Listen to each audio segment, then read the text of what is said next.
En quoi la crise du coronavirus change-t-elle les repères? Alors humblement, depuis mon point de vue, peut-être que c'est l'occasion d'une prise de conscience du fait que cette planète est toute petite, et une prise de conscience assez certainement du fait qu'on est tous liés les uns aux autres, qu'on est dépendants, qu'on est interdépendants. Et finalement, c'est peut-être le beau côté des choses que de prendre conscience de cette interdépendance et donc de changer de point de vue. Il s'agit de prendre en compte aussi les interactions et puis les changements. Et à ce titre-là, on peut peut-être s'inspirer de la biodiversité, puisque Jacques Weber, qui était économiste et anthropologue et qui dirigeait l'Institut français de la biodiversité, aimait à définir le monde vivant, la biodiversité, comme étant la multiplicité des interactions entre organismes dans des milieux en changement. On est sur ces questions d'interaction, on est sur ces questions de changement.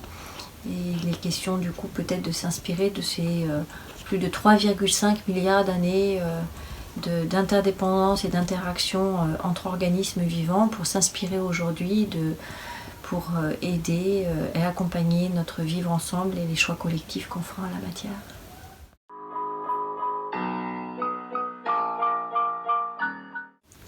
Pourquoi participer aux germinations? D'abord parce qu'Auré est une association multi-acteurs qui depuis 1992 s'intéresse au sujet de développement durable, avec la multiplicité des acteurs qui lui sont ses adhérents.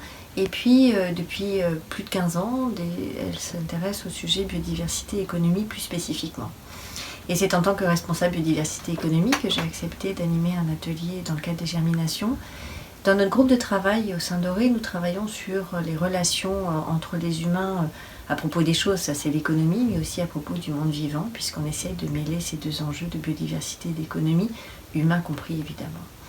Et dans le cadre de ce groupe de travail qui est prospectif et qui est présidé par Michel Prométer, économiste à l'INRA, et Claude Fromageau, responsable développement durable de Rocher, on essaye de réfléchir à comment continuer à coévoluer avec ce monde vivant qui nous est vital, puisque on est peut-être à la barre aujourd'hui, mais on est aussi sur la branche et l'érosion de la biodiversité nous met en danger au premier chef évidemment.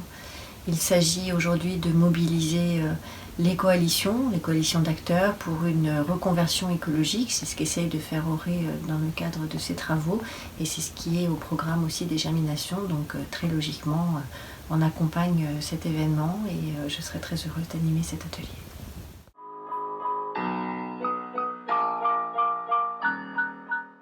Qu'est-ce que j'attends des germinations? Alors le plaisir d'animer un atelier et dans le cadre de cet atelier qu'on puisse s'appuyer sur les bonnes volontés de tous ceux qui seront là, les idées émergentes, puisqu'il y aura un certain nombre d'acteurs qui seront motivés et qui auront des expériences fort différentes pour travailler ensemble, alors avec beaucoup d'humilité, mais aussi beaucoup d'envie et beaucoup d'énergie pour peut-être modestement essayer de paver la voie vers un développement de nos sociétés qui soit soutenable, mais aussi souhaitable et partagé.